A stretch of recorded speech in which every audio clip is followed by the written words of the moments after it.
1 point. Taxi for the first time here in Le Mans. Pecco Bagnaia got a superb launch from that pole position, and look at Jack Miller flying already on the factory KTM. Marquez getting swallowed up here on the outside. He is of Jorge Martin, but Miller immediately up into 16th. Did not get the start he wanted, and then when you mired further down the pack in that concertina effect into the Dunlop chicane, he got picked off.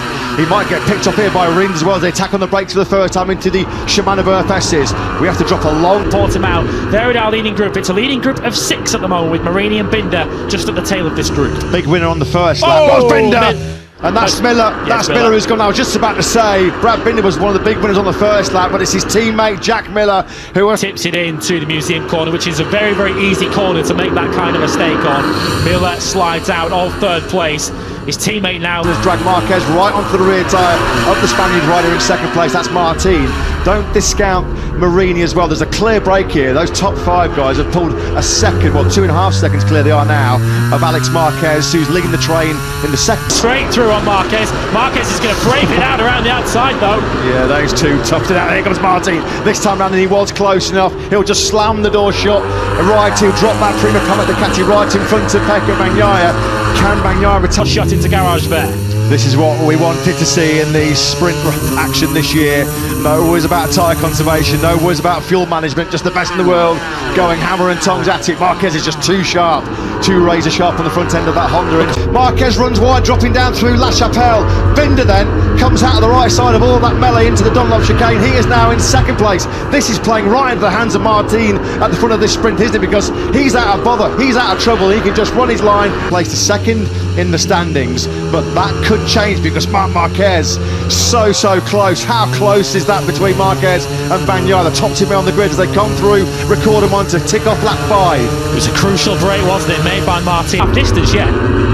Not very often you see Pecco Bagnaia at the front start hemorrhaging places very quickly. It's Augusto Fernandez who was in Q2 for the first time in his MotoGP career. Aleix Espargaro and Marco Bezzecchi fancy this as well. They're smelling the podium. Bezzecchi's out really wide. He's on the curve going into the Dunlop chicane. That's not going to work out, is he? Although he hammers the front door shut in front of Aleix Espargaro. They're side by side over the 4th gear crest by Bezzecchi so far, but he is not guaranteed to hold on to that 7th place. In fact, he's been picked off already by Zarco. The battle's still raging further back. The big loser amongst all that was Alex Marquez, who's slipping all the way down. I think he might have gone down through the Shimano berth because he's outside of things now on that factory Honda, because you don't normally see him that wide, do you, coming through the museum corner here in Le Mans. The big battle that was raging further down the field between the likes of Zarco, Bezzecchi, Quartararo, Marquez and Aleix Espargaro, and that got so intense that they're starting to lose. And get an update on where he is. I think I can see him just in the back of the picture. We'll try and find him, but he has not crashed out of this sprint. Last time around though, once again, Martin a 10th quicker than Binder behind him. Yeah, Marquez obviously ran off. He was in the 140s on that last lap. He lost about 7 or 8. We'll find out who we've lost. Looks like it's somebody a bit further down the field.